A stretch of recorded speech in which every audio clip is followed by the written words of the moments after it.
इंसान की पैदाइश और अफजाइश नस्ल वैसे तो एक खालिस हयातियाती मामला है जिसमें इंसानों की जीनियात का बराह रास्त अमल दखल होता है। कोई बच्चा कैसी शक्ल का होगा, इसकी जिस्मानी साख्त कैसी होगी, इसका रंग कैसा होगा, ये सब जेनेटिक मेकअप पर मुनहसर होता है जो अमल तौलीद के दौरान तय पाता है। ताहम मजहबी और मुआशरती तौर पर इंसानी पैदाइश से मुतालिक कई तौजीहात पाई जाती हैं, फिर भले वो कितनी ही गैर साइंसी क्यों ना हो। अक्सर मुशाहिदे में आया है कि औलाद की रंगत अपने वालिदैन से नहीं मिलती और इसमें बुनियादी तौर पर इन जीन्स का अमल दखल होता है जो कि बच्चे के वालिदैन के आबाओ अजदाद की तरफ से विरासत में मिलते हैं। ताहम वो अक्सर रिसेसिव जीन्स या फिर पोशीदा जीन्स होते हैं और इनकी तशरीह जिस्मानी साख्त में नहीं हो पाती। अब अल्लामा ज़मीर अख्तर नकवी की जानिब से इस मामले की एक अजीब व गरीब तौजीह सामने आई है और उन्होंने इसके लिए मजहब से हवाला दिया है। मुतनाज़ा रियलिटी टीवी स्टार वकार ज़का के साथ पहले इस्लामी सेक्स एजुकेशन शो के अंदर शरीक अल्लामा ज़मीर अख्तर नकवी का कहना था कि हुजूर अकरम सल्लल्लाहु अलैहि वसल्लम ने हामिला औरत के लिए हुक्म दिया है कि वो किसी भी नामहरम के सामने ना जाए, ना उसको देखे, बाजार ना जाए और इन जगहों पर कि जहां इसकी नज़र नामहरम इंसानों पर पड़े। उनका कहना था कि इस हुक्म में बड़ी हिकमत है। एक बार गोरे जोड़े के यहाँ काला बच्चा पैदा हो गया। इन पर सवाल हुआ कि आया ये कैसे हुआ। जब जवाब तलाश किया तो मालूम हुआ कि इस गोरी औरत के कमरे में एक कैलेंडर था जिस पर काले रंग के हबशी नौजवान की तस्वीर बनी थी। वो हमल के दौरान इसको देखती रही जिसकी वजह से इसके यहाँ काला बच्चा पैदा हो गया। याद रहे कि वकार ज़का की जानिब से पहला इस्लामी सेक्स एजुकेशन लाइव शो जिसे फेसबुक, ट्विटर, इंस्टाग्राम और यूट्यूब पर लाइव नशर किया गया था, इसमें सेक्स से मुतालिक मामलात पर इस्लामी नुक्ता नज़र के हवाले से बात करने के लिए सोशल मीडिया सारिफीन और मीम्स की दुनिया के बेताज बादशाह अल्लामा ज़मीर अख्तर नकवी शरीके गुफ्तगू थे।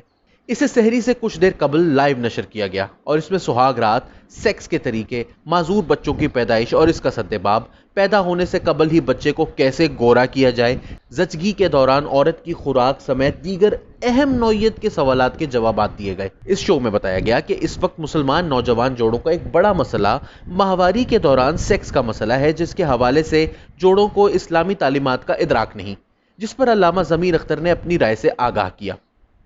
यूं कहा जाए कि रमजान ट्रांसमिशंस के नाम पर जो बेहूदगी गुज़िश्ता कई बरसों से टीवी पर देखने में आ रही थी और जिससे मुतालिक आवाम की एक बड़ी तादाद का रद्द-ए-अमल भी मनफी हो चुका था, अब एक नई मजीद अजीबुल खलकत शक्ल में सोशल मीडिया पर सामने आ रही है और सोशल मीडिया पर शोहरत के भूखे तरीन दो अफराद ही ये पेशकश भी सामने लाए हैं।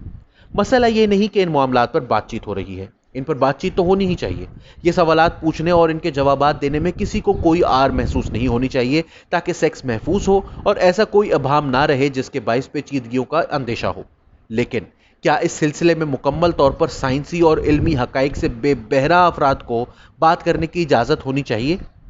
ये क्या अजीबो गरीब मंतक है कि हबशी की शक्ल देखते रहने से बच्चा काला पैदा हो गया? यहाँ दो सवाल इंतहाई अहम हैं। अव्वल तो ये कि जब दो लोगों को एक मौजू पर मलका हासिल नहीं है तो वो महज रेटिंग्स और सोशल मीडिया फॉलोइंग बढ़ाने की खातिर नौजवानों को गुमराह करने पर क्यों तुले हैं। दूसरा सवाल यह है कि मजहब का लबादा ओढ़कर आप कुछ भी पेश कर सकते हैं। इस मुल्क में गुज़िश्ता कई साल से सेक्स एजुकेशन का नाम लेने पर लोग भड़क उठते हैं। ताहिरुल कादरी साहब का सोशल मीडिया पर एक क्लिप वायरल है जिसमें वो रो रो कर फरियाद कर रहे हैं कि कुछ साल बाद यहां सेक्स एजुकेशन आम होगी, लेकिन इसी सेक्स एजुकेशन के साथ इस्लामी का लाहका लगा दिया जाए तो यह हलाल हो जाती है और इसमें कुछ भी साइंसी और गैर साइंसी कह देने की आज़ादी मिल जाती है।